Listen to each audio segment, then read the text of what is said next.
ఖండాంతరాల్లో కూడా మన తెలుగువారు సత్తా చాటుతున్నారని అనంతపురం నగర మేయర్ వసీం అన్నారు. దక్షిణ కొరియాలోని యోంగ్నం విశ్వవిద్యాలయంలో తెలుగువారు ఏర్పాటు చేసిన ప్రత్యేక కార్యక్రమంలో మేయర్ పాల్గొన్నారు. మేయర్కు అక్కడున్న వారంతా ఘనంగా స్వాగతం పలికారు. చిన్న వయసులోనే అనంతపురం నగరానికి మేయర్గా కావడంపై అక్కడ ఉన్నటువంటి పరిశోధకులు, ప్రొఫెసర్లు ఎంతో ఆనందాన్ని వ్యక్తం చేశారు. ఈ సందర్భంగా మేయర్ మాట్లాడుతూ 2 తెలుగు రాష్ట్రాల వారు ప్రొఫెసర్లుగాను పరిశోధకులుగాను రాణిస్తున్నారంటే మన వారి ప్రతిభకు ఇది నిదర్శనమన్నారు.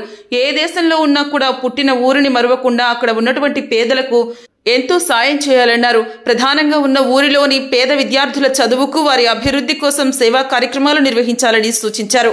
అనంతపురంలోని ఎస్కేయు, జేఎన్టీయుల నుంచి కూడా జిల్లాలోని రైతు బిడ్డలు కూడా ఇక్కడకు ఫెలోషిప్స్ పై వచ్చి పరిశోధకులుగాను ప్రొఫెసర్లుగాను రాణించడం చాలా సంతోషకరంగా ఉందన్నారు.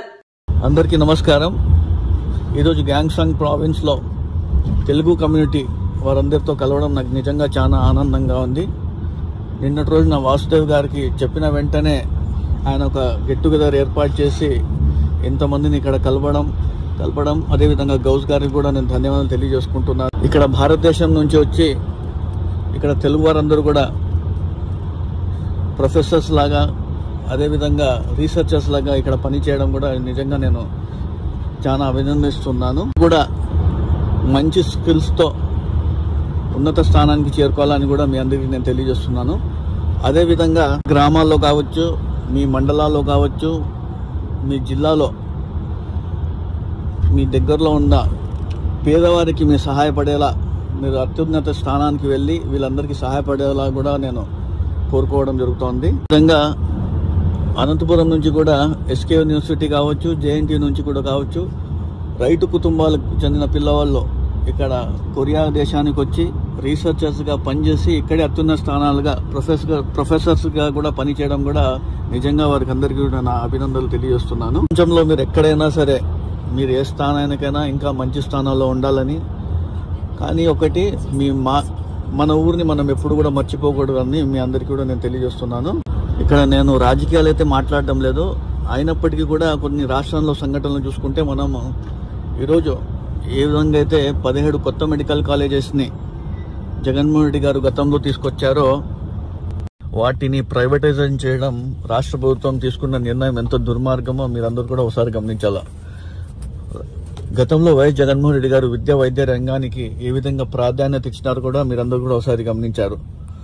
ఈరోజు ప్రతి ఒక్క జిల్లాలో ఒక మెడికల్ కాలేజ్ తీసుకొస్తే పేద విద్యార్థులకు ఎంబీబీఎస్ చదవడానికి అవకాశం, అదేవిధంగా పేదల ఆరోగ్య సమస్యల నుంచి అక్కడ మంచి హాస్పిటల్స్లో చూపించుకోవడానికి బాగుంటుందని చెప్పే ఉద్దేశంతో ఆయన 17 మెడికల్ కాలేజెస్ తీసుకొస్తే ఈరోజు రాష్ట్ర ప్రభుత్వం చూస్తే దాన్ని ప్రైవేటైజేషన్ చేస్తామని చెప్పి ఎంత దుర్మార్గమైన పని చేస్తుండో మేము సర్వసారి గమనించాలి.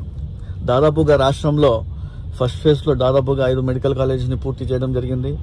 750 మెడికల్ సీట్స్ని కూడా అందుబాటులోకి తీసుకురావడం జరిగింది. అదేవిధంగా చూసుకుంటే సెకండ్ ఫేజ్లో మనం దాదాపుగా 5 మెడికల్ కాలేజెస్ 80% పనులు కూడా పూర్తి చేయడం జరిగింది. మూడో ఫేజ్లో కూడా దాదాపుగా 30 నుంచి 40% పనులు కూడా పూర్తి చేయడం జరిగింది.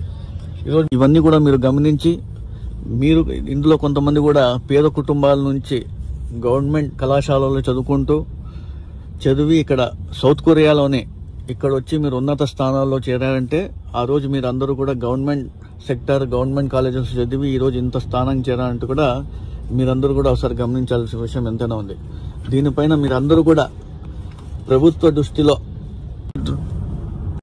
ఒత్తిడి తీసుకొచ్చి మీరందరూ కూడా ఈ ప్రైవేటైజేషన్ ఆపే విధంగా మీరందరూ కూడా ప్రభుత్వంపై ఒత్తిడి తీసుకురావాలని కోరుతున్నారు.